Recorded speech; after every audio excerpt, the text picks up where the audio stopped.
So what understanding the threat does is we have what I call the starting block. It's our 3-day training program.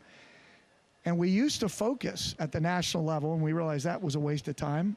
And we brought it down to the state level, and while we met some good governors and attorney generals, none of them were willing to do what needed to be done.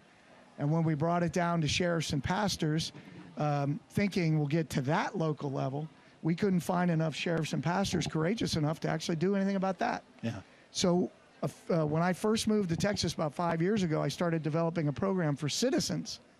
And when we started teaching it about 4 years ago and actually training them on how to identify these folks in the community and then showing them how to take actions to rip these people out of the community and punt them out of their county or state and do it lawfully but very aggressively. These people have to be flushed. And these are bad people.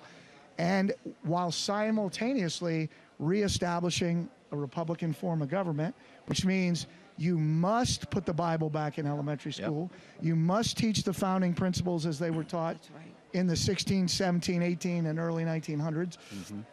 And you have to reestablish how the law and government function through that. When you do those two things, flush the bad guys, reestablish an actual Republican form of government, then you reestablish the county. When counties do that, and then you get adjacent counties to join you, now you have a pretty incredible stronghold in a state to start going after the cowards and the traitors at the state level. But it has to be at that level. Yeah. I mean, I feel a lot of patriots are wasting a lot of valuable time focused on what Congress is doing. Congress, the enemies, Mitch McConnell and Lindsey Graham and John Boehner and those people and Mitt Romney and George W. Bush are as big an enemy as the Communist Party is. Yeah. Because they're either doing nothing, which is bad, or like most of them, they're actually aiding and abetting these movements by regurgitating the narratives of those movements, like America's systemically racist. Yeah. Climate change is the greatest threat to the Republic. I mean, this, first of all, not true, but that has a devastating effect strategically. Yeah. So to spend time trying to clean up that mess is not a worthwhile effort. To take back your city council, to throw your mayor in jail if you're capable, to take back your schools, your chamber of commerce, your local community.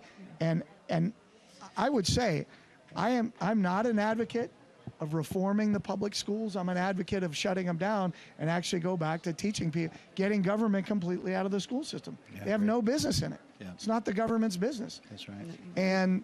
But that's a sidebar issue. The point is, what we do is we put people through this training, and then we help them organize their team, show them how to do this stuff at the local level, and then show them how to research the organizations and individuals that are in the community, and then show them very creative, devious, fun ways to flush these people and to screw with them and to make them incapable of continuing what they're doing in the local community. That's right.